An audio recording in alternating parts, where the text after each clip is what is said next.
আমার স্ক্রিনটা কি দেখতে পাচ্ছেন? জি ম্যাম। আমরা লাস্ট ক্লাসে কতটুকু পর্যন্ত পড়েছিলাম মনে আছে? আমরা খুব সম্ভবত ম্যাম এই স্লাইডটা দেওয়া হয় নাই যত সম্ভব। আচ্ছা, আপনাদেরকে আপলোড করি নাই, সেটা আমি দিব। আমি জিজ্ঞেস করেছি যে লাস্ট ক্লাসে আমরা কতটুকু পর্যন্ত পড়েছিলাম। আমরা তো এই যে কন্ট্রোল ইউনিটটা কন্ট্রোল কিভাবে পর্যন্ত। কাজ করে সেটা দেখেছিলাম। সো আজকে আমরা এখান থেকে শুরু করব। আচ্ছা, তো আমাদের যেহেতু আমরা ডাটা পাথ ডিজাইন করা শিখব, সো এটার জন্য যে বেসিক এলিমেন্টগুলো আছে সেগুলো নিয়ে আমাদের আগে একটু আলোচনা করা দরকার এবং এগুলো নিয়ে একটু আইডিয়া থাকা দরকার। তো আমাদের সম্পূর্ণ ডাটা পাথে যেই ধরনের এলিমেন্টগুলো আছে সেগুলোকে যদি আমরা ক্লাসিফাই করি তাহলে দুইটা ক্লাসে আমরা ওদেরকে ডিভাইড করতে পারি। একটা হচ্ছে কম্বিনেশনাল এলিমেন্ট আর আরেকটা হচ্ছে স্টেট এলিমেন্ট। ঠিক আছে? তো কম্বিনেশনাল এলিমেন্টের আওতায় পড়ে হচ্ছে আপনার ওই সব এলিমেন্ট যেগুলা আপনার কোনো না কোনো ধরনের অপারেশনের সাথে ইনভলভ, বা তারা হয়তো কোনো একটা ইনপুট পাওয়ার পর কোনো এক ধরনের আউটপুট প্রডিউস করে। ঠিক আছে? এই ধরনের কাজগুলোতে যারা ইনভলভ, মানে যে এলিমেন্টগুলো এই ধরনের কাজ করে তাদেরকে আমরা বলতে পারি হচ্ছে কম্বিনেশনাল এলিমেন্ট। এবং আরেকটা টাইপের এলিমেন্ট আছে যেটাকে বলা হয় হচ্ছে স্টেট বা সিকোয়েন্সিয়াল এলিমেন্ট। এটার কাজ হচ্ছে বেসিক্যালি ইনফরমেশন স্টোর রাখা। ঠিক আছে? তো এই কম্বিনেশনাল এলিমেন্টের এক্সাম্পল যদি আমরা বলি যে আসলে কারা, এটা হচ্ছে যে আমরা সিপিইউ এর যে ওভারভিউটা দেখেছিলাম সেখানে আমরা অনেকগুলা পার্ট দেখেছিলাম। তো অনেকগুলো পার্টের ভিতরে আমরা কিন্তু এই যে এখানে যাদেরকে দেখানো হচ্ছে তাদের সবাইকেই মোটামুটি দেখেছিলাম, যে আমাদের এন্ড গেট আছে, অ্যাডার আছে, মাল্টিপ্লেক্সার থাকে, তারপর হচ্ছে অ্যারিথমেটিক লজিক ইউনিট থাকে। তো এই যে এলিমেন্টগুলো আছে এরা প্রত্যেকেই হচ্ছে কোনো না কোনো ইনপুট নিয়ে কোনো এক আরেকটা আউটপুট কিন্তু তারা প্রডিউস করে। ঠিক আছে? বা কোনো একটা অপারেশনের সাথে তারা হচ্ছে ইনভলভ। সো এই ধরনের এলিমেন্টগুলোকে আমরা বলছি কম্বিনেশনাল এলিমেন্ট। এবং আরেকটা যেটা আছে আমাদের সিকোয়েন্সিয়াল এলিমেন্ট, সিকোয়েন্সিয়াল এলিমেন্টটা হচ্ছে আমাদের ইনফরমেশন স্টোর করে রাখার জন্য ইনভলভ থাকে। ঠিক আছে? সো এইটা যেভাবে ইনফরমেশনটাকে স্টোর রাখার চেষ্টা করে সেটা হচ্ছে ক্লক সিগন্যাল বা ক্লক পালসের উপর ডিপেন্ড করে তারা এই কাজটা করে থাকে। তো আমাদের এই ক্লক পালসগুলো যখন হচ্ছে আপনার ক্লক পালস 0 থেকে 1 এ যায় বা ভোল্টেজ হচ্ছে লো থেকে হাইতে যায়, তখনই কিন্তু হচ্ছে আপডেট হয়। তো আমরা যদি দেখি যে কিভাবে করে হচ্ছে ইনফরমেশনগুলো স্টোর হয়, যেমন আমরা জানি ইনফরমেশন স্টোর হবে যখন আমরা রেজিস্টারে কোনো কিছু রাইট করব। তা আছে না যে আমাদের আর টাইপ ইনস্ট্রাকশনের জন্য আমরা একটা রেজিস্টারকে রাইট এনাবেল করে রাখি। তো এই রাইট এনাবেলটা কিভাবে হয় বা ওখানে আমরা কখন লিখতে পারি? এই জিনিসটা হয় কিভাবে দেখেন, যখন আপনার ক্লক পালসেও হচ্ছে হাই ভোল্টেজ থাকবে এবং এট দ্য সেম টাইম আপনার রাইটেও হচ্ছে হাই ভোল্টেজ থাকবে। এই দুইটা যখন একই টাইমে হাই ভোল্টেজ থাকে ওই ক্লক পিরিয়ডের জন্য, দেখেন এখানে একটা পিরিয়ড দেখানো হচ্ছে, এই পিরিয়ডের জন্য তখন আপনার রাইটটা এনাবেল হয়ে থাকে। মানে এই টাইম ফ্রেমটুকুর ভিতরে আপনি হচ্ছে এই রেজিস্টারে রাইট করতে পারবেন। তো এভাবে করে হচ্ছে আমরা ইনফরমেশন স্টোর রাখার জন্য সিকোয়েন্সিয়াল এলিমেন্টগুলোকে ব্যবহার করে থাকি। এগুলো আমাদের খুব বেশি আসলে ডিটেলস আলোচনা না করলেও চলবে, যেহেতু আমাদের মেন কাজ হচ্ছে ডাটা পাথ কিভাবে আমরা আঁকবো সেটা শেখা। তো এগুলো হচ্ছে আমাদের কিছু অ্যাডিশনাল কথাবার্তা যেগুলো আমরা জেনে রাখছি বেসিক ভাবে। এরপর আরেকটা টার্ম আছে যেটাকে বলা হয় ক্লকিং মেথোডোলজি। এটাতে এখানে যেটা আলোচনা করব সেটা হচ্ছে যে আমাদের এই যে স্টেট এলিমেন্টগুলো আছে এই স্টেট এলিমেন্টগুলোকে দেখেন নিচে একটা ফিগারের মধ্যে দেখানো হচ্ছে যে প্রত্যেকটা ক্লক পিরিয়ডে আসলে আমরা কি চাই যে একটা করে ইনস্ট্রাকশন আমার এক্সিকিউট হোক। তো এখানে একটা ফিগারের মধ্যে দেখানো আছে যে স্টেট এলিমেন্ট আর মাঝখানে হচ্ছে কম্বিনেশনাল লজিক। মানে এখানে পুরোপুরিভাবে ওভারঅল বোঝানো হচ্ছে যে একটা ইনস্ট্রাকশন এক্সিকিউট হওয়ার জন্য যে একটা ক্লক পিরিয়ড সেটা। তো এখানে একটা ক্লক পিরিয়ড বলতে আপনি কতটুকু টাইমকে ধরবেন, এইটা ডিপেন্ড করে হচ্ছে আপনার প্রোগ্রামটাতে যেই ইনস্ট্রাকশনগুলো আছে এই ইনস্ট্রাকশনগুলোর ভিতরে যেই ইনস্ট্রাকশনটা এক্সিকিউট হতে সবচেয়ে বেশি পরিমাণে টাইম লাগে বা লংগেস্ট ডিলে হয় আপনার যেই ইনস্ট্রাকশনের জন্য, সেটাকে আপনি আপনার ক্লক পিরিয়ড হিসেবে ধরে নেবেন। যেমন ফর এক্সাম্পল আপনার কাছে হচ্ছে কিছু ইনস্ট্রাকশন আছে, যেমন লোড ওয়ার্ড আছে, এরপরে হচ্ছে আপনার স্টোর ওয়ার্ড আছে, এরপর আপনার এডিশন আছে, এরকম আর কি কিছু ইনস্ট্রাকশন আপনার কাছে আছে। তো এই এক একটা ইনস্ট্রাকশন এক্সিকিউট হতে এক এক ধরনের টাইম লাগে। আমরা ধরে নিচ্ছি এডিশন পারফর্ম করতে আমাদের 4 সেকেন্ড টাইম লাগে, স্টোর ওয়ার্ড করতে আমাদের 5 সেকেন্ড টাইম লাগে এবং লোড ওয়ার্ড করতে আমরা ধরে নিচ্ছি আমাদের 10 সেকেন্ড টাইম লাগে। ঠিক আছে? তো এই যে একেকটা ইনস্ট্রাকশন এক্সিকিউট করতে আমাদের একেক ধরনের টাইম লাগছে, তাহলে আমরা ক্লক পিরিয়ডটা কিভাবে ডিটারমাইন করব? আপনি যদি এখন আপনার এই প্রোগ্রামের জন্য ক্লক পিরিয়ড 5 সেকেন্ড ধরে নেন, তাহলে দেখেন আপনার এডিশন যে ইনস্ট্রাকশনটা আছে সেটা সুন্দর মতো এক্সিকিউট হবে। আবার স্টোর ওয়ার্ড যেটা আছে সেটাও পারফর্ম করতে পারবে। কিন্তু সমস্যাটা হবে আপনি যখন লোড ওয়ার্ড পারফর্ম করতে যাবেন, তখন আপনার ক্লক পিরিয়ড হচ্ছে 5 সেকেন্ডের, কিন্তু আপনার এই ইনস্ট্রাকশনটা এক্সিকিউট হতে সময় লাগে হচ্ছে 10 সেকেন্ড। এখন যেটা সমস্যা হবে যে আপনার 5 সেকেন্ড পরে তো কি হয়ে যাবে? আপনার ক্লক পিরিয়ডটা শেষ। তখন অন্য একটা স্টেট এলিমেন্ট চলে আসবে, তাই না? সো আপনি তো স্টোর করতে পারবেন না। তার আগেই দেখা যাবে যে আপনার টাইম শেষ। সো এই কারণে আমরা যেটা করি যে আমাদের এই প্রোগ্রামের ভিতরে সবচেয়ে লংগেস্ট টাইম কে নিচ্ছে? এখানে লোড ওয়ার্ড এই ইনস্ট্রাকশনটার সবচেয়ে বেশি টাইম লাগছে। সো বেসড অন দ্যাট আমরা হচ্ছে এই প্রোগ্রামের জন্য ক্লক পিরিয়ড নিব হচ্ছে 10 সেকেন্ড। কিন্তু আপনি যখন 10 সেকেন্ডস নেবেন তখন কিন্তু আপনার আরেকটা প্রবলেম ক্রিয়েট হবে। সেটা কি? এই অ্যাডিশন এবং স্টোর ওয়ার্ড এগুলা পারফর্ম করতে আপনার যেহেতু কম সময় লাগছে, সো বাকি টাইমটুকুতে কিন্তু আইডিয়াল ভাবে বসে থাকবে। যেমন আপনার এডিশন পারফর্ম করতে মাত্র সময় লাগছে 4 সেকেন্ড। তার মানে আরো 6 সেকেন্ড কিন্তু আপনার ওয়েস্ট হয়। স্টোর ওয়ার্ডের ক্ষেত্রে আরো 5 সেকেন্ড আপনার ওয়েস্ট হবে। হয়তো লোড ওয়ার্ডের ক্ষেত্রে আপনার সুন্দর মতো সময়টা ইউটিলাইজ হবে। সো যেহেতু এখানে একটু টাইম ওয়েস্ট হয়, এই জিনিসটাকে আবার আমরা ম্যানেজ করি হচ্ছে পাইপলাইনিং এর মাধ্যমে। যেটা আমরা আমাদের এই চ্যাপ্টারের সেকেন্ড পার্টে দেখব। আগে ডাটাপাথ বিল্ড করা শিখব। এরপর আমাদের পড়ালেখার টপিক হচ্ছে পাইপলাইনিং। এটা আমরা পরবর্তীতে দেখব। তো এখন আমরা দেখব যে আসলে ডাটাপাথটা আমরা কিভাবে বিল্ড করতে পারি। প্রত্যেকটা পার্ট নিয়ে ডাটাপাথ বিল্ড করার জন্য আমাদের মেইনলি অ্যাক্টিভ থাকে যে পার্টগুলা বা ইনভলভ থাকে যারা, তাদেরকে নিয়ে আমরা আলোচনা করব। আলোচনা করার পরে এরপর আমরা সম্পূর্ণ ডাটাপাথটাকে দেখব। আমাদের যে ইনস্ট্রাকশন টাইপগুলো আছে সেই টাইপগুলোর জন্য কখন কোন পার্টগুলো অ্যাক্টিভ থাকে সেটা নিয়েও আমরা একটু আলোচনা করব। তা আমরা এখানে দেখি কোন পার্টটা দেখানো হচ্ছে। এখানে আমাদেরকে ইনস্ট্রাকশন কিভাবে ফেচ হয় সেটা দেখানো হচ্ছে। সো ইনস্ট্রাকশনগুলো আমাদের থাকে কোথায়? অবশ্যই ইনস্ট্রাকশন মেমোরিতে থাকে, তাই না? তো ইনস্ট্রাকশন মেমোরিতে থাকার আগে আমাদের আসলে কখন কোন ইনস্ট্রাকশনটা এক্সিকিউট হবে এই জিনিসটার জন্য অ্যাক্টিভ থাকে কে? প্রোগ্রাম কাউন্টার নামে একটা 32 বিটের রেজিস্টার আছে, যেই রেজিস্টারটা আসলে এই কাজের সাথে ইনভলভ। প্রোগ্রাম কাউন্টার কি করে? প্রোগ্রাম কাউন্টারের ভিতরে একটা মেমোরি অ্যাড্রেস থাকে। সেটা কিসের মেমোরি অ্যাড্রেস? ইনস্ট্রাকশন মেমোরির একটা অ্যাড্রেস তার কাছে থাকে। ওই অ্যাড্রেসটা দিয়ে আসলে বোঝা যায় যে রাইট নাও কোন ইনস্ট্রাকশনটা এক্সিকিউট হবে। সো ব্যাপারটা যেটা দাঁড়ায় যে প্রোগ্রাম কাউন্টার তার ভিতরে থাকা কোনো একটা মেমোরি অ্যাড্রেস প্রথমে ইনস্ট্রাকশন মেমোরিতে ইনপুট আকারে দেয়। ঠিক আছে? এই যে লাইনটা আসছে আমরা প্রথমে এই লাইন থেকে শুরু করছি আলোচনার জন্য। ঠিক আছে? এখানে ফার্স্টে একটা কি আসছে? একটা অ্যাড্রেস ইনপুট আকারে দেওয়া হচ্ছে। তো এই অ্যাড্রেসটা রিড করার পরে অবশ্যই এটা যেহেতু একটা ইনস্ট্রাকশন মেমোরি, কি হবে? এখান থেকে এখানে যে মেমোরি অ্যাড্রেসগুলো আছে সেই মেমোরি অ্যাড্রেসগুলোর সাথে আমাদেরকে এই যে ইনপুট দেওয়া অ্যাড্রেসটা সেটা অবশ্যই ম্যাচ হবে। ম্যাচ হওয়ার পরে ম্যাচ হবে যেই অ্যাড্রেসটাতে, সেই অ্যাড্রেসে যে ইনস্ট্রাকশনটা আছে সেই ইনস্ট্রাকশনটাকে আমরা তখন কি করব? ফেচ করব। এই যে আমরা ইনস্ট্রাকশনটাকে এখন নিয়েছি, এখন এই ইনস্ট্রাকশনটা কিন্তু ফার্দার প্রসেসিং এর জন্য আপনার কাজ করবে। তো আমরা তো শুধুমাত্র এখানে ইনস্ট্রাকশন ফেচ দেখছি। সো এই পার্টটা নিয়ে আমাদের প্রথমে আলোচনা। এরপর আমরা দেখব যে ইনস্ট্রাকশনটা ফার্দার প্রসেসিং কিভাবে করে বা ইনস্ট্রাকশনটা এরপর কোথায় যায়। তো আমার এই তো হয়ে গেল যে আমি রাইট নাও যে ইনস্ট্রাকশনটা এক্সিকিউট করতে চাচ্ছি সেটাকে কিভাবে আমরা ফেচ করব সেটা। কিন্তু প্রোগ্রাম কাউন্টারের কাছে তো পরবর্তীতে কোন ইনস্ট্রাকশনটা আসবে সেটা, সেই ইনফরমেশনটাও থাকতে হবে। কিন্তু প্রোগ্রাম কাউন্টারের কাছে আমরা জানি কি যে শুধুমাত্র এই মুহূর্তে যে ইনস্ট্রাকশনটা এক্সিকিউট হবে শুধুমাত্র সেইটার ইনফরমেশন বা সেইটার অ্যাড্রেসটাই থাকে। তাহলে প্রোগ্রাম কাউন্টার কিভাবে নিজেকে আপডেট করবে? প্রোগ্রাম কাউন্টার যেটা করে, এই যে মেমোরি অ্যাড্রেসটা ইনস্ট্রাকশন মেমোরিতে সে ইনপুট আকারে দিয়েছিল, এই সেম অ্যাড্রেসটা সে কিন্তু আরেক জায়গায় ইনপুট আকারে পাঠাচ্ছে। খেয়াল করে দেখেন, আরেকটা অ্যাডারে কিন্তু এই মেমোরি অ্যাড্রেসটা ইনপুট আকারে যাচ্ছে। তো এই অ্যাডারে আরেকটা ইনপুট আকারে কি আসছে? আরেকটা ইনপুট আকারে আসছে হচ্ছে আপনার 4। কেন 4 আসছে এটা কিন্তু আমরা জানি, তবুও আমি আরেকবার আলোচনা করছি। সেটা হচ্ছে এই যে আমাদের ইনস্ট্রাকশন মেমোরি বা যে কোনো মেমোরি বলেন, সেই মেমোরিতে কি হয়? এই যে স্লটগুলো আছে এই স্লটগুলো আসলে 8 বিট করে।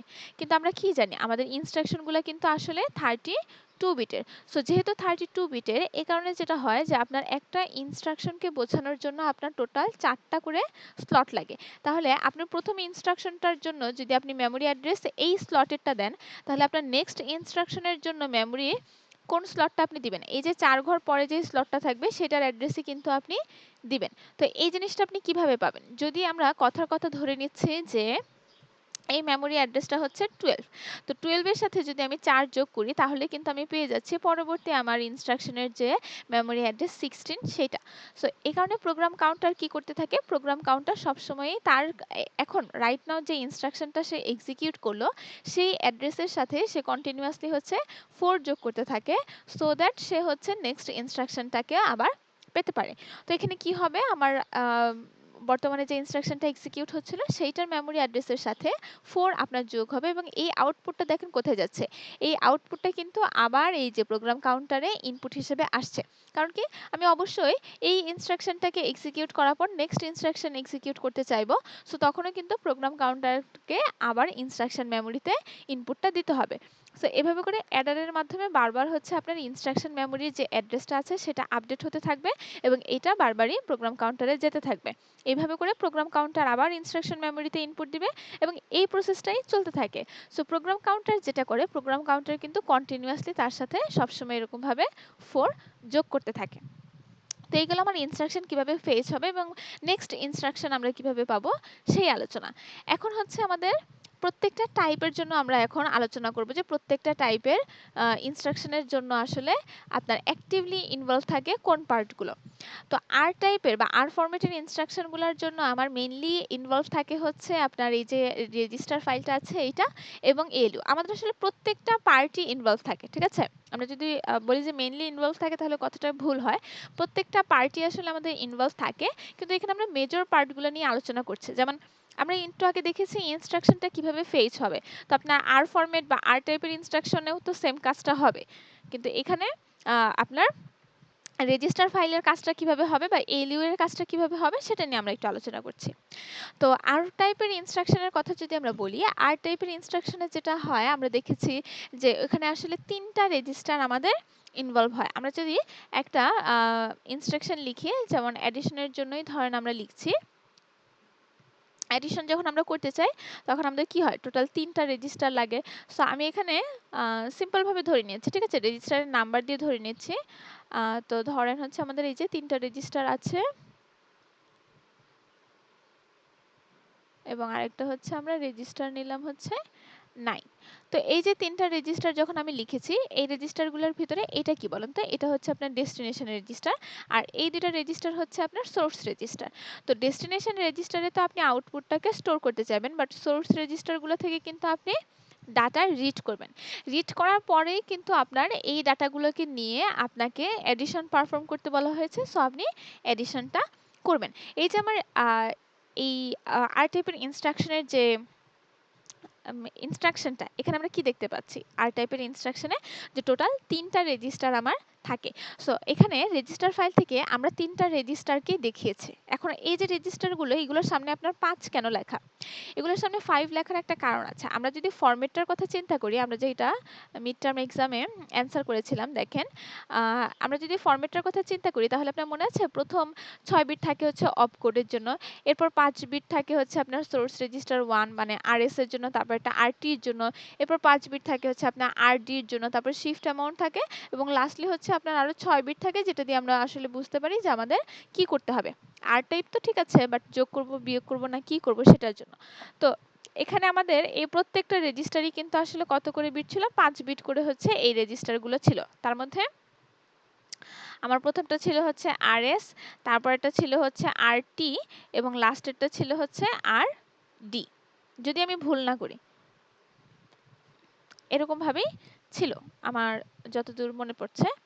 আচ্ছা, সো এই আরএস এবং আরটি এই দুইটা থেকে আমরা কি করব, রেজিস্টার দুইটাকে হচ্ছে রিড করব। তো এগুলো যেহেতু 5 বিট করে ছিল এই কারণে এখানে ইনপুট হিসেবে আমরা 5 বিট করে দেখাচ্ছি এবং আমাদের রাইট রেজিস্টার বলতে যেটা ছিল আরডি সেটাও কিন্তু আমার 5 বিটেরই ছিল। তো এই হচ্ছে আমার রেজিস্টার ফাইল থেকে। রেজিস্টার ফাইল তো আপনার টোটাল 32 রেজিস্টার হোল্ড করে আছে, তাই না? এখানে টোটাল 32 রেজিস্টারের ভিতরে কোন কোন রেজিস্টার থেকে আপনি রিড করবেন এই জিনিসটা কিন্তু, এই ইনফরমেশনটা কিন্তু আমরা ইনস্ট্রাকশন থেকেই পেয়েছি। এই যে ইনস্ট্রাকশনের যে আমি আর ফরম্যাটে লেখাটা যে দেখিয়েছি, এই যে এই লেখাটা যদি আমাদের কাছে একটা প্রপার ইনস্ট্রাকশন না থাকে তাহলে কিন্তু আমরা লিখতে পারছি না। তাহলে ব্যাপারগুলো আসলে কোথা থেকে আসছে, এই যে ইনস্ট্রাকশনটা, এই ইনস্ট্রাকশনটাকে ডিকোড করলেই কিন্তু আপনি এটা পাচ্ছেন যে কোথায় কত বিট বসবে বা হচ্ছে আমার আরএস এ কোন রেজিস্টার, আরটি বলতে আমি কোন রেজিস্টারটাকে বোঝাচ্ছি, এখানে আসলে এলইউ কি পারফর্ম করবে, এভরিথিং সব ডিটেলস কিন্তু আপনি এই যে ডিকোড করার পরে পাচ্ছেন। সো এখান থেকে আমরা বুঝে যাব যে কোন রেজিস্টার গুলো থেকে আমাকে রিড করতে হবে এবং কোন রেজিস্টারে আমাকে রাইট করতে হবে। তো আমার যখন রিড রেজিস্টার 1 এবং রিড রেজিস্টার 2 থেকে আমরা দুইটা ডাটা রিড করে ফেলবো, এরপরে আমরা এই ডাটা দুটাকে পাঠাবো কোথায়, এলইউতে। এখান থেকে আমরা কি রিড করছি, ডাটা। ডাটাগুলোকে রিড করার পরে আমাদের পরবর্তী কাজ করবে হচ্ছে আমাদের নেক্সট যে পার্টটা আছে সেই পার্ট। তো নেক্সটে আমাদের যেখানে যায় সেটা হচ্ছে এএলইউ, অ্যারিথমেটিক লজিক ইউনিট। এই এএলইউ কখন কি কাজ করবে এই জিনিসটাও কিন্তু আমার আসলে ইনস্ট্রাকশন থেকেই আসে অবশ্যই। ইনস্ট্রাকশনে যেটা বলা থাকবে আমাদের তো এএলইউ সেটাই করবে। তো এলইউ এর এই কাজের পিছনে আবার কন্ট্রোল ইউনিটেরও হাত থাকে, সেটা আমরা সামনের দিকে দেখব। তো এলইউ যখন বুঝতে পারবে যে তাকে হচ্ছে যে ইনপুট দুটো এসেছে, এই ইনপুট দুটো যোগ করতে হবে, সে অবশ্যই তার যে কাজ সেটাই পারফর্ম করবে। পারফর্ম করার পরে সে একটা আউটপুট জেনারেট করবে এবং এই আউটপুটটা পরবর্তীতে যেখানে প্রয়োজন সেখানে যাবে। আমি কেন বললাম যেখানে প্রয়োজন সেখানে যাবে, কারণ আমার অ্যারিথমেটিক লজিক ইউনিট থেকে যে আউটপুটটা বের হয়েছে নট নেসেসারি যে এটা সবসময় আপনার রেজিস্টারেই ব্যাক আসবে। হয়তো আর টাইপের ইনস্ট্রাকশনের জন্য আপনার রেজিস্টার ফাইলে আবার ব্যাক আসে, যেহেতু আপনি দুইটা রেজিস্টারের ডাটাকে যোগ করে তৃতীয় আরেকটা রেজিস্টারে সেই ডাটাটাকে রাখতে চাচ্ছেন। দ্যাটস ওয়াই আপনার এলইউ এই ক্ষেত্রে মানে আর টাইপ ইনস্ট্রাকশনের ক্ষেত্রে আপনার এলইউ এর যে রেজাল্টটা আছে সেই রেজাল্টটা কোথায় চলে আসে, এভাবে করে হচ্ছে আপনার রেজিস্টার ফাইলে ব্যাক আসে। এরপরে হচ্ছে আপনি যে রেজিস্টারটাকে রাইট করার জন্য এনেবল করে রেখেছেন সেই রেজিস্টারে আপনার এই ডাটাটা আপনি স্টোর করে রাখেন। তো এই হচ্ছে আমার আর ফরম্যাট ইনস্ট্রাকশন বা আর টাইপ ইনস্ট্রাকশনের জন্য আমার রেজিস্টার ফাইল এবং এএলইউ ইউনিট কিভাবে কাজ করবে সেই ব্যাপারে একটা ব্রিফ আইডিয়া। এরপর আমরা দেখব হচ্ছে আমাদের লোড অথবা স্টোর, আই মিন আমরা যদি আরো স্পেসিফিক ভাবে বলি আই টাইপ ইনস্ট্রাকশনের জন্য কিভাবে কাজ করবে। তো আই টাইপ ইনস্ট্রাকশনের ভিতরে তো আমার অনেক ধরনের ইনস্ট্রাকশন আছে, যেমন ব্রাঞ্চিং নিয়ে যে ইনস্ট্রাকশনগুলো ছিল, ব্রাঞ্চ ইকুয়াল, নট ইকুয়াল, এরপর ইমিডিয়েট অপারেশনগুলো, সেগুলোও কিন্তু আমার আই টাইপের ভিতর পড়ে। কিন্তু আই টাইপের ভিতরে পড়লেও শুধুমাত্র লোড ওয়ার্ড এবং স্টোর ওয়ার্ড এই দুটা ইনস্ট্রাকশনের জন্যই আপনার ডাটা মেমোরিটা ইনভলভ হয়। আদারওয়াইজ ডাটা মেমোরি কিন্তু আর কোনো ধরনের ইনস্ট্রাকশনের জন্যই ইউজ হয় না। আমরা একটু ব্যাকওয়ার্ডে যাব এই জিনিসটা বোঝার জন্য। আমাদের সম্পূর্ণ সিপিইউর যে ওভারভিউটা ছিল, এই সিপিইউর ওভারভিউতে আমরা এই যে প্রোগ্রাম কাউন্টারটা দেখেছিলাম সেটা নিয়ে আলোচনা করলাম। প্রোগ্রাম কাউন্টারের সাথে আমরা ইনস্ট্রাকশন মেমোরি নিয়েও আলোচনা করে ফেলেছি। আর ফরম্যাটের জন্য আমার রেজিস্টার ফাইল এবং এএলইউ এই দুটো ইনভলভ ছিল, সো আমরা ওদেরকে নিয়েও আলোচনা করে ফেলেছি। এখন এই যে একটা ডাটা মেমোরি আছে, এই ডাটা মেমোরির কাজটা কিন্তু শুধুমাত্র লোড ওয়ার্ড এবং স্টোর ওয়ার্ডের সময়, এছাড়া কিন্তু আমরা ডাটা মেমোরিতে অন্য কোনো কাজ করি না। সো এই যে ডাটা মেমোরিতে কাজ করব সেই কাজটা কিভাবে হবে সেটা আমি একটু বলি। ডাটা মেমোরি থেকে দুই ধরনের কাজ হতে পারে। একটা হচ্ছে আপনি ডাটা মেমোরিতে কোনো কিছু রাইট করতে পারেন, আবার হতে পারে আপনি ডাটা মেমোরি থেকে কোনো কিছু রিড করতে পারেন। তো আমরা যখন ডাটা মেমোরি থেকে রিড করি সেটা হচ্ছে আমরা যখন কোনো কিছুকে লোড করি, মানে লোড ওয়ার্ড এই ইনস্ট্রাকশনটা যখন আমরা পারফর্ম করি তখন আমার ডাটা মেমোরিতে কোনো কিছু একটা রিড করা হয় ডাটা মেমোরি থেকে। আর যখন আমরা স্টোর ওয়ার্ড করি তখন হচ্ছে আমরা মেমোরিতে কোনো কিছু লিখতে চাই। তো এটা তো আমরা অলরেডি জানি, স্টোর করা মানে হচ্ছে কোনো কিছু লিখে রাখা, আর লোড করা মানে হচ্ছে রিড করা। তো আমরা যখন লোড করি তখন আসলে কি করি, ডাটা মেমোরি থেকে রেজিস্টার ফাইলে নিয়ে যাই। আর যখন আমরা রাইট করি তখন কি হয়, রেজিস্টার ফাইলের কোনো কিছু আসলে আমরা ডাটা মেমোরিতে রাইট করি। এই কারণে ডাটা মেমোরির ইনপুট দুইটা দেখতে ভিন্ন রকম। একটা ইনপুটে আমার রেজিস্টার আসছে আর আরেকটা ইনপুটে আমার কে আসছে, রাইট ডাটা। এরকম ভিন্ন দুইটা ইনপুট কেন? এটার কারণ হচ্ছে আপনি যখন লোড ওয়ার্ড করবেন, লোড ওয়ার্ডের যে ইনস্ট্রাকশনটা আছে সেটা যদি আমরা একটু লিখি, লোড ওয়ার্ডের ইনস্ট্রাকশনটা দেখতে কেমন হয়, যে এখানে শুরুতে একটা রেজিস্টার থাকে, যে রেজিস্টারে হয়তো আমরা ভ্যালুটাকে লোড করতে চাচ্ছি। আচ্ছা, ধরে নিচ্ছি আমাদের সেটা T0, এটা একটা থাকে, এবং আরেকটা থাকে হচ্ছে আমাদের অফসেট সহ একটা বেস রেজিস্টার। সো আমরা ধরে নিচ্ছি সেই বেস রেজিস্টারটা হচ্ছে আমাদের S1।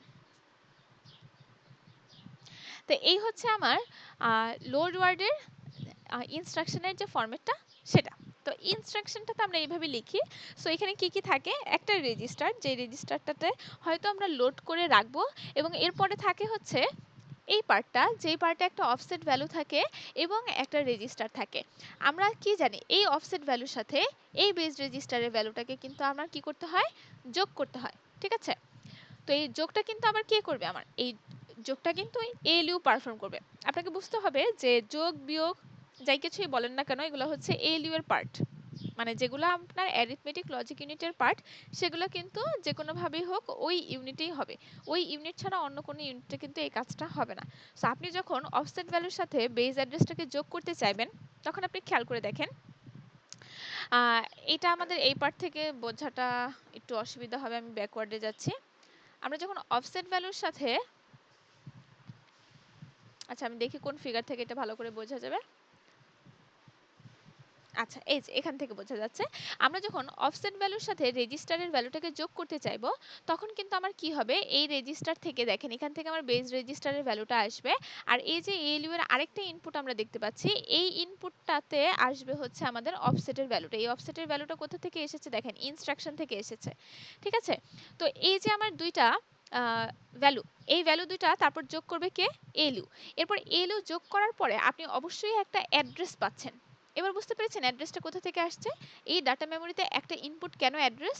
কারণ আপনি যখন লোড ওয়ার্ড করতে চাচ্ছেন, আপনি অবশ্যই ডাটা মেমোরির কোনো একটা অ্যাড্রেস ইনপুট আকারে দিবেন, এবং ওই অ্যাড্রেসে যে ডাটাটা আছে সেই ডাটাটাকেই কিন্তু আপনি রিড করবেন। তো এই কারণে আপনার লোড ওয়ার্ডের সময় এখানে ডাটা মেমোরিতে ইনপুট হিসেবে আসে হচ্ছে একটা অ্যাড্রেস। এখন তাহলে ডাটা কখন আসবে? ডাটা আসবে যখন আপনি স্টোর ওয়ার্ড পারফর্ম করবেন তখন, ঠিক আছে। যখন আপনি স্টোর ওয়ার্ড পারফর্ম করবেন তখন দেখেন এখান থেকে একটা লাইন কিন্তু আপনার সরাসরি কোথায় চলে এসেছে, এই যে ডাটা আকারে ডাটা মেমোরিতে চলে এসেছে। আপনি যখন স্টোর ওয়ার্ড করবেন তখন আপনার কাজটা কি বলেন তো, যে রেজিস্টার ফাইলের কোনো একটা রেজিস্টার থেকে একটা ডাটা নিয়ে এসে সেটাকে কোথায় বসানো, সেটাকে মেমোরিতে বসানো। তো এই যে রেজিস্টার ফাইল থেকে আমরা সেই ডাটাটাকে নিয়ে এসে কোথায় বসাচ্ছি, কোথায় রাইট করছি, আমাদের ডাটা মেমোরিতে। এই জন্য হচ্ছে আমার এই যে আই টাইপের জন্য বা লোড স্টোরের জন্য দেখানো হচ্ছে ডাটা মেমোরি, এই ডাটা মেমোরিতে আমার ইনপুট দুইটা হচ্ছে দুই ধরনের, একটাতে আসে আমার অ্যাড্রেস, এটা আসে মেইনলি হচ্ছে আমাদের লোড ওয়ার্ডের সময়, এবং আরেকটাতে আসে আমার রাইট ডাটা, সেটা হচ্ছে আমার স্টোর ওয়ার্ডের সময়। এবং এখানে যদি আপনারা খেয়াল করে থাকেন তাহলে নীল কালার দিয়ে আরো দুইটা লাইন কিন্তু আপনার এখানে আছে। এই লাইন দুইটা কোন কোন লাইন? এই লাইন দুটো আসবে হচ্ছে আপনার কন্ট্রোল ইউনিট থেকে। আমরা যদি আবার ব্যাকওয়ার্ডে যাই, যেখানে আমরা কন্ট্রোল ইউনিট নিয়ে পড়েছিলাম, সেখানে আমরা দেখতে পাবো যে এই যে কন্ট্রোল ইউনিট থেকে রেজিস্টার রাইট থেকে শুরু করে আরো অনেকগুলো লাইন কিন্তু আমার গিয়েছিল। তো এই যে ডাটা মেমোরির সাথে দুইটা কন্ট্রোল ইউনিটের লাইন কানেক্টেড ছিল, একটা হচ্ছে মেমোরি রিড, আরেকটা হচ্ছে মেমোরি রাইট। তো আপনার ডাটা মেমোরিতে যখন যেটা হবে, কন্ট্রোল ইউনিট সেটাকে কন্ট্রোল করবে। যখন এই মেমোরিতে কোনো কিছু রিড করার প্রয়োজন হবে মেমোরি থেকে, তখন সে হচ্ছে মেমোরি রিড এই লাইনটাকে অ্যাক্টিভ করবে, এবং যখন কোনো কিছু আপনার রাইট করতে হবে তখন হচ্ছে এই লাইনটাকে সে অ্যাক্টিভ করবে।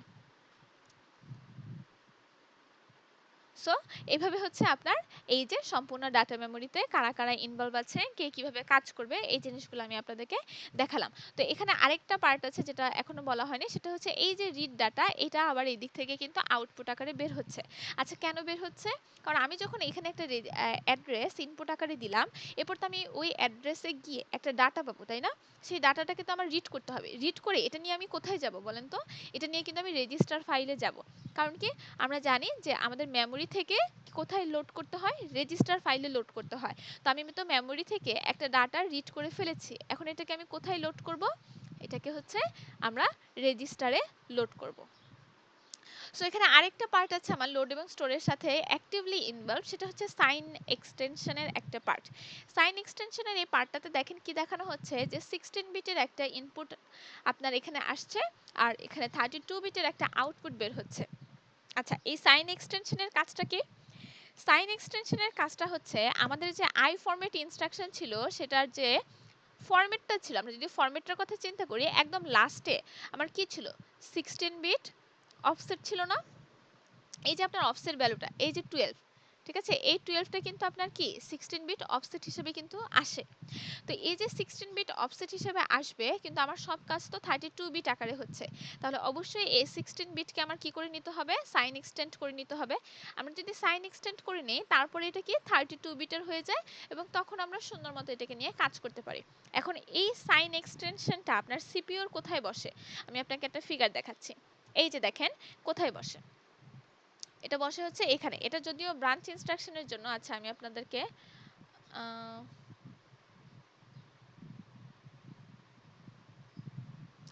এখান থেকে দেখতে যদিও একটু কঠিন মনে হচ্ছে, তারপরে আমরা দেখি যে এই যে ইনস্ট্রাকশন থেকে আমার যখন কি হবে, অফসেটটা আসবে, 16 বিটের একটা অফসেট আসবে, এই অফসেটটাকে আমি সাইন এক্সটেন্ডের ভিতর দিয়ে 32 বিটের করব, এবং 32 বিটের করার পরেই হচ্ছে আমার কি হবে, এটা আমার এলইউতে আসবে। আচ্ছা এটা আমি এই ফিগার থেকে না, আমি অন্য একটা ফিগার থেকে বুঝাই আপনাদের বোঝার সুবিধার্থে। দেখি,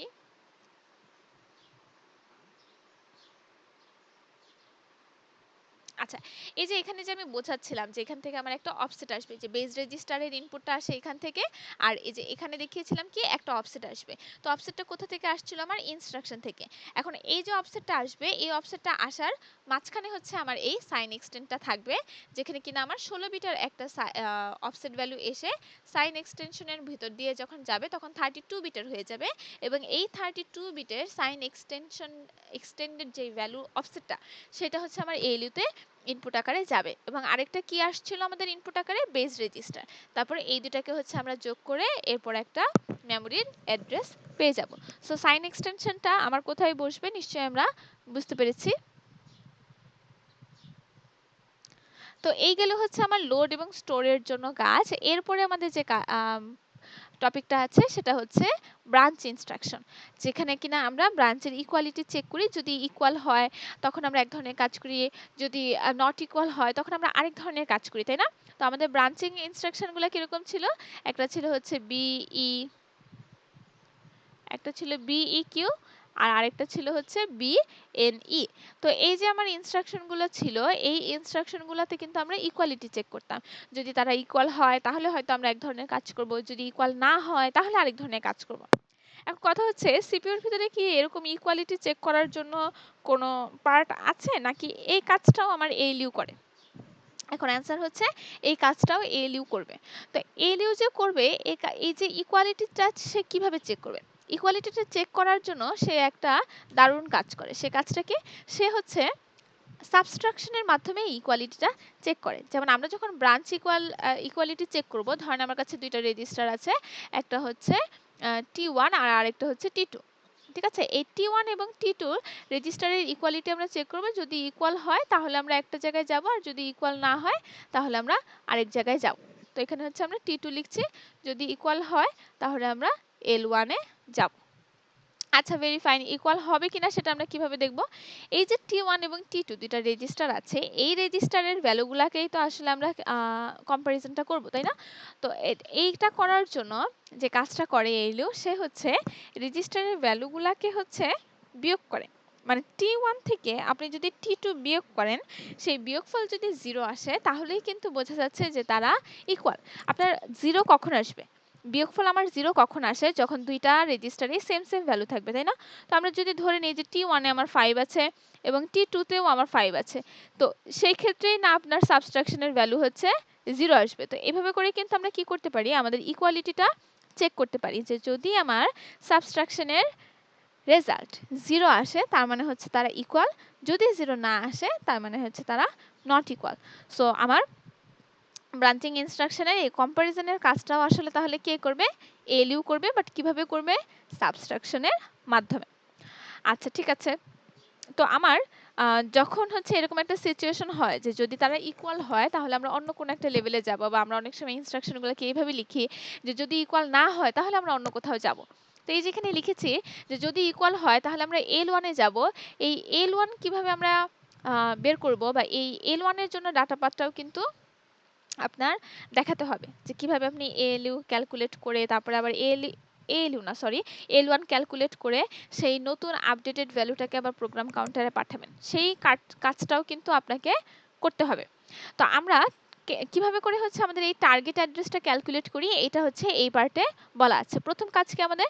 সাইন এক্সটেন্ড ডিসপ্লেসমেন্ট। এরপর নেক্সট কাজ হচ্ছে আমাদের 2 ঘর লেফট শিফট করা।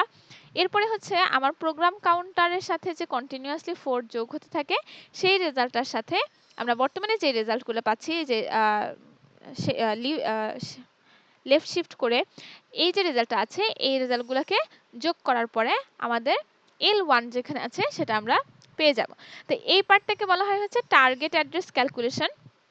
এই টার্গেট অ্যাড্রেস ক্যালকুলেশন কিন্তু আমরা ঈদের আগেই, মানে আপনাদের মিড এক্সামের আগেই কিন্তু দেখেছিলাম। যদি আপনাদের এই পার্টটাতে প্রবলেম থাকে, এই পার্টটা আমরা হচ্ছে আবার রিভিশন দিব। বাট এখানে যেহেতু আমরা অলরেডি জানি যে এই কাজগুলো কিভাবে হয়, সো এখানে আমি অনেক ডিটেলসে বলছি না, বাট ফিগারটা আমি দেখাবো। আচ্ছা, একটা মিনিট।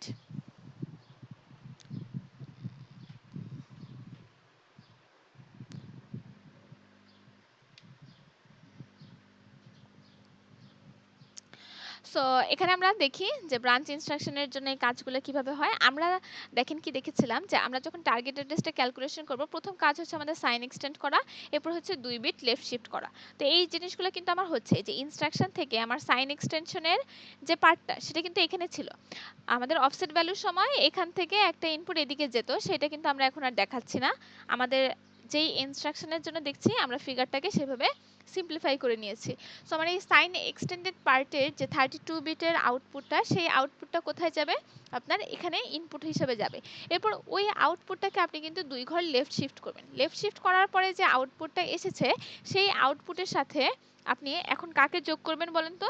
এই যে আপনি কন্টিনিউয়াসলি প্রোগ্রাম কাউন্টারের ভ্যালুর সাথে 4 যোগ করতেন, সেই যে আউটপুটটা আছে না, সেই আউটপুট এবং 2 ঘর লেফট শিফট করার পরে আপনি যে আউটপুটটা পাচ্ছেন, এদেরকে কিন্তু আপনি আবার যোগ করবেন। যোগ করার পরেই কিন্তু আপনি নেক্সট কোথায় যেতে হবে, মানে ব্রাঞ্চ টার্গেটটা মানে হচ্ছে এই যে আপনার যদি L1 এ যাওয়ার কথা থাকে, সেই L1 এ কিন্তু আপনি যাবেন। বুঝতে পেরেছেন? সো এই যে এখানে আমি কেন 2 ঘর লেফট শিফট করেছি, এখানে কেন সাইন এক্সটেন্ডেড হয়েছে, এটা কিন্তু ব্রাঞ্চ টার্গেট অ্যাড্রেসটা আমরা ক্যালকুলেশন যখন করেছিলাম তখন দেখেছি। তারপরেও আমি যদি একটু ছোট করে বলি যে মানে L1 এর জন্য কিন্তু আপনার কি থাকবে? একটা ইন্টিজার ভ্যালু আসলে থাকে। কারণ L1 দিয়ে তো আমরা ক্যালকুলেশন করতে পারি না। তো এখন L1 এর জন্য যে ভ্যালুটা থাকে সেটাকে কিন্তু আমার সাইন এক্সটেনশন করে প্লাস হচ্ছে 2 ঘর লেফট শিফট করে দেন হচ্ছে পেতে হয়। এবং শুধুমাত্র ওভাবে করলে আমরা পাই না, এটার সাথে আমাদের কি করতে হয়? প্রোগ্রাম কাউন্টার প্লাস 4 করে আমরা যে আউটপুটটা পেয়েছি সেটাও যোগ করতে হয়। আমার যতদূর ধারণা এই যে পার্টের কথা আমি এখন বলছি, সেই পার্টটা ম্যাক্সিমাম স্টুডেন্ট আপনারা ভুলে গিয়েছেন, যেহেতু এটা আমি আপনাদেরকে মিডার আগে দেখিয়েছিলাম। সো ডোন্ট ওয়ারি, এটা নিয়ে আমি আবার আপনাদেরকে একটা ছোট ক্লাস নিব। সো এইখানে হচ্ছে আমরা এইভাবে করে আমাদের নেক্সট যেখানে যেতে হবে L1, সেই অ্যাড্রেসটা কিন্তু আমরা পেয়ে যাচ্ছি। আর বাকি পার্টটুকুতে এখানে দেখানো হচ্ছে যে আমার যেহেতু ইকুয়ালিটি চেক করার জন্য আসলে কি হবে, সাবট্রাকশনই হবে। সো এটার জন্য তো আমার ALU কাজটা করতে পারবে, এবং এখানেও যেহেতু সিম্পলভাবে দুইটা রেজিস্টার থেকে আমার ইনপুটগুলো আসবে। সো আমাদের রেজিস্টার 1 এবং 2 এর সাথে কম্পারিজন হবে এবং তাদেরকে মেইনলি আমরা হচ্ছে সাবট্রাকশন করব। সো এগুলো এলইউতে ইনপুট আকারে আসার পরে আমাদের এলইউ হচ্ছে সাবট্রাকশনটা পারফর্ম করবে, এবং পারফর্ম করার পরে আপনার ইকুয়াল এসে মানে 0 এসেছে কিনা নাকি 0 আসে নাই, বেসড অন দ্যাট তো আপনার বাকি কাজটুকু হবে। সো এখানে মোটামুটিভাবে যেই 3টা টাইপের ইনস্ট্রাকশনের জন্য আমরা ডাটাপাথ বিল্ড করা শিখব, তাদের জন্য মেইনলি অ্যাক্টিভ যে পার্টগুলো আছে সেই পার্টগুলো নিয়ে কিন্তু আমরা আলোচনা করে ফেলেছি। এখন আমরা দেখব হচ্ছে যে এগুলোর জন্য ওভারঅল ডাটাপাথটা দেখতে কেমন হয়। ওভারঅল ডাটা পাথ এখানেও আসলে নাই। এখানে আপনার আর টাইপ এবং লোড স্টোরের জন্য একসাথে ডাটা পাথটা দেখতে কেমন হয় সেটা আছে। ওভারঅল ডাটা পাথ আরো পরের দিকে আছে, কারণ এখানে কিন্তু আমাদের প্রোগ্রাম কাউন্টার, ইনস্ট্রাকশন মেমরি এই পার্টগুলো বাদ আছে, এবং তাছাড়া এখানে কন্ট্রোল ইউনিটও কিন্তু আমরা দেখাইনি। সো এখানে আমরা দেখাচ্ছি শুধুমাত্র আর টাইপ ইনস্ট্রাকশন এবং লোড স্টোরের জন্য আমার ডাটা পাথটা দেখতে কেমন হতে পারে। তো আমরা অলরেডি আলোচনা করেছি, তবুও আমি এখানে আরেকবার বলবো, যেহেতু ফিগারটা এখানে আরেকবার আছে। তো আমরা প্রথমে আর টাইপের জন্য যদি বলি, ইনস্ট্রাকশন আসার পরে আর টাইপের যেহেতু কি হয়, দুইটা রেজিস্টার থেকে আমাদের রিড করার কথা থাকে। সো আমি দুইটা রেজিস্টার থেকে হচ্ছে ডাটা রিড করব, এবং রিড করার পরে তাদেরকে আমরা কোথায় পাঠাবো? এলইউতে। তো আমার এই ডাটা 1টা তো সরাসরি হচ্ছে এলইউতে চলে যাচ্ছে, কিন্তু ডাটা 2 কিন্তু আবার মার্কসের ভিতর দিয়ে যাচ্ছে, বা একটা মাল্টিপ্লেক্সারের ভিতর দিয়ে যাচ্ছে। এটার কারণ কি? এটার কারণ হচ্ছে আর টাইপ ইনস্ট্রাকশনের জন্য হয়তো আপনার দুইটাই ভ্যালুই রেজিস্টার থেকে আসে, কিন্তু লোড স্টোরের জন্য একটা ভ্যালু কিন্তু আপনার অফসেট ভ্যালু। এই যে দেখেন, এই যে অফসেট ভ্যালু। সো আপনাকে তো অবশ্যই এটার জন্য এখানে একটা মার্কস মাল্টিপ্লেক্সার বসাতে হবে, যাতে করে আপনার যখন রেজিস্টারের ভ্যালু ইনপুট হিসেবে দিতে হবে সেটাও আপনি করতে পারেন, আবার যখন অফসেট ভ্যালুটাকে নিতে হবে সেটাও যেন আপনি করতে পারেন। তো এখানে যদি 0 সেট করা হয়, তাহলে এই যে আমাদের রেজিস্টারে যে ভ্যালুটা আছে সেটা যাবে ইনপুট হিসেবে।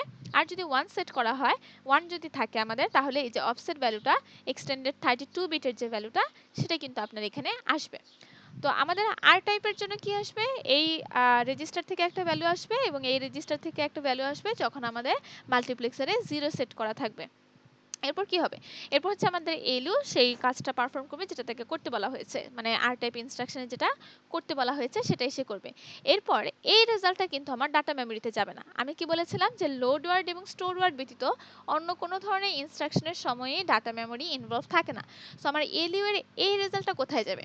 ALU এর এই রেজাল্টটা কিন্তু আমার আসলে কোথায় আসার কথা, রেজিস্টার ফাইলে এসে অন্য একটা রেজিস্টারে রাইট হওয়ার কথা। সো আপনি যদি খেয়াল করেন যে এই লাইনটা আসলে কোথায় যাচ্ছে, দেখেন এই লাইনটা কিন্তু এদিক দিয়ে এসে এরপর আরেকটা মাস্কের ভিতরে যাচ্ছে। আরেকটা মাস্কের ভিতরে কেন যাচ্ছে? এটার কারণ হচ্ছে আমরা যখন লোড ওয়ার্ড করব, লোড ওয়ার্ডের সময় কিন্তু আপনার ALU এর রেজাল্টটা এই ডাটা মেমোরির ভিতর দিয়ে তারপরে হচ্ছে আসবে।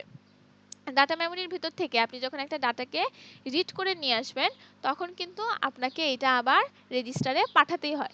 তার মানে কি আপনাকে দুই ধরনের কাজ এখানে করতে হচ্ছে।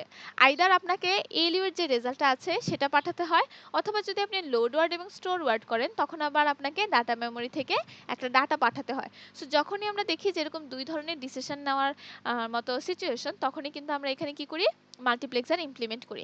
সো মাল্টিপ্লেক্সারে আমরা যদি আবার খেয়াল করি, ALU এর রেজাল্টটা এসেছে হচ্ছে এই সাইড থেকে এবং এখানে 0 লেখা আছে। তার মানে যদি 0 সেট করা হয় তাহলে এই মাল্টিপ্লেক্সারের ভিতর থেকে আউটপুট আকারে কোনটা বের হবে, এই যে আমাদের ALU এর যে রেজাল্টটা ছিল সেটা।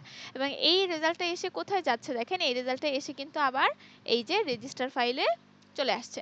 সো রেজিস্টার ফাইলে যখন এই ডাটাটা চলে আসলো, এটা এখন আপনি কোথায় লিখবেন, এই যে রাইট রেজিস্টার নামক 3 নাম্বার একটা রেজিস্টার RD, যেটাকে আপনি লেখার জন্য এনেবল করে রেখে এসেছিলেন, রাইট এনেবল করে রেখে এসেছেন যে রেজিস্টারটাকে, সেই রেজিস্টারের ভিতরে কিন্তু আপনি এখন আপনার আমি রেজাল্টটা এই ব্যাপারটা রেজাল্টটাকে হচ্ছে রাইট করে দিবেন। মাইক্রোফোন আচ্ছা, কে কথা বলছেন?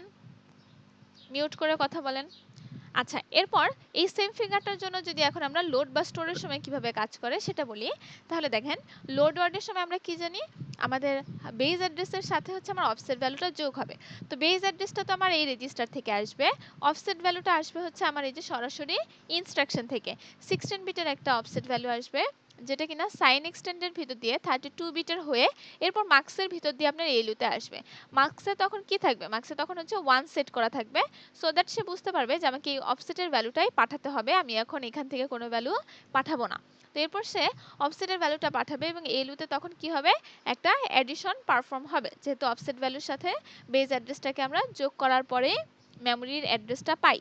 এরপর যেটা হবে, এলইউ থেকে এখন কিন্তু এলইউ থেকে একটা অ্যাড্রেস পাচ্ছি আমরা, সো এই অ্যাড্রেসটা কিন্তু আমার ডাটা মেমোরিতে ইনপুট আকারে যাবে।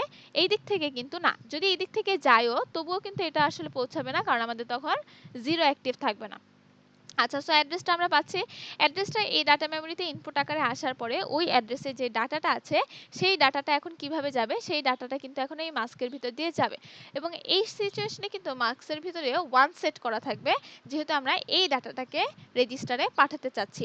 সো যখন আপনি 1 সেট করবেন তখন এই মাস্কের ভিতর দিয়ে এই রেজিস্টার এই ডাটার যে ভ্যালুটা যেটা আপনি ডাটা মেমোরি থেকে পেলেন সেটা আবার কোথায় আসবে, সেটা আসবে হচ্ছে আপনার রেজিস্টার ফাইলে।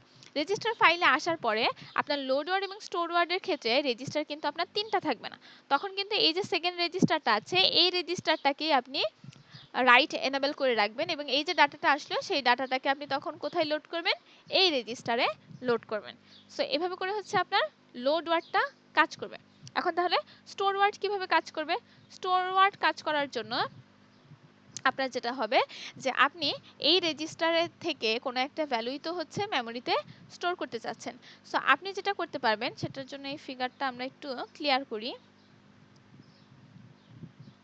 আচ্ছা, আপনাকে যেটা করতে হবে, রেজিস্টারে যখন আমরা রাইট করতে চাই অবশ্যই আমাদের রাইট ডাটা এইটা পারফর্ম করবে, তাই না? তো এটা কোথা থেকে আসছে দেখেন, এইটা কিন্তু আপনার এই যে রেজিস্টারের কোনো একটা ভ্যালু আছে সেই ভ্যালু থেকে আমরা এখানে খুব শর্টে দেখাচ্ছে, খুব ইলাবোরেটলি নাই, যে আমরা যেহেতু রেজিস্টারের কোনো একটা ডাটাকে আমরা হচ্ছে ডাটা মেমোরিতে রাইট করতে চাই, সো এখানে আমরা দেখতে পাচ্ছি যে সরাসরি এখান থেকে কোথায় আসছে, এই যে রাইট ডাটাতে আসছে। তো এখানে যে ক্যালকুলেশন এন্ড আদার্স সেগুলো আমরা ইলাবোরেটলি পরে দেখব, এখানে আমরা মেইনলি লোড ওয়ার্ডের জন্যই দেখলাম।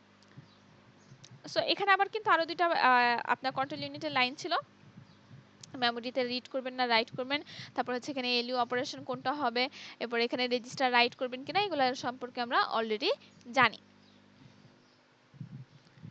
আচ্ছা, তাহলে আমরা ফুল ডাটা পার্টটা নিশ্চয়ই এখন দেখে বুঝতে পারছি।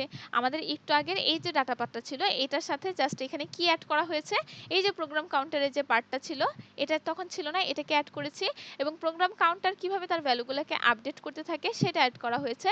নট অনলি দ্যাট, আমরা যখন ব্রাঞ্চিং করব তখন যে আমার প্রোগ্রাম কাউন্টারে এক্সট্রা একটা কাজ পারফর্ম করবে সেই পার্টটাকে অ্যাড করা হয়েছে।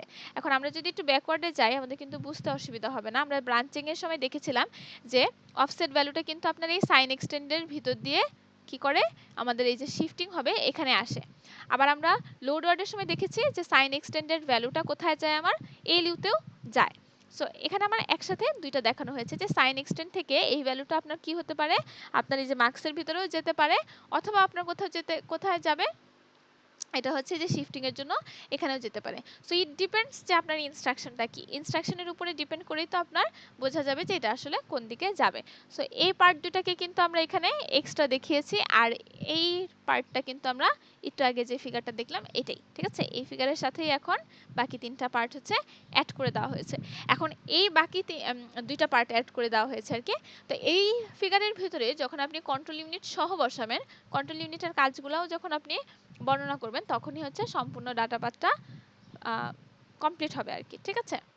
সো এরপরের যে টপিকগুলো আছে এগুলো হচ্ছে আমাদের এই যে কন্ট্রোল ইউনিটটা কিভাবে কাজ করছে, বা ইনস্ট্রাকশনটাকে যখন আমরা আর ফরম্যাট বা আই ফরম্যাটে লিখি, লেখার পরে আমরা কোন পার্ট দেখে কিভাবে বুঝি কোন দিকে যায়, এটার হচ্ছে একটা ইলাবোরেট ডিসকাশন। এরপরেই হচ্ছে আমার ডাটা পাথ শেষ। আমরা আর টাইপ, আই টাইপ, মানে লোড ওয়ার্ড এবং হচ্ছে ব্রাঞ্চ ইকুয়াল, এই তিনটার জন্য ডাটা পাথ বিল্ড করা শিখলে আমাদের হচ্ছে ডাটা পাথ শেষ। এরপর আমরা পাইপলাইনিং এ যাব। সো আমাদের হচ্ছে ডাটা পাথের উপর আরেকটা ক্লাস হবে, এন্ড দেন আমরা কোথায় যাব, আমরা পাইপলাইনিং পড়া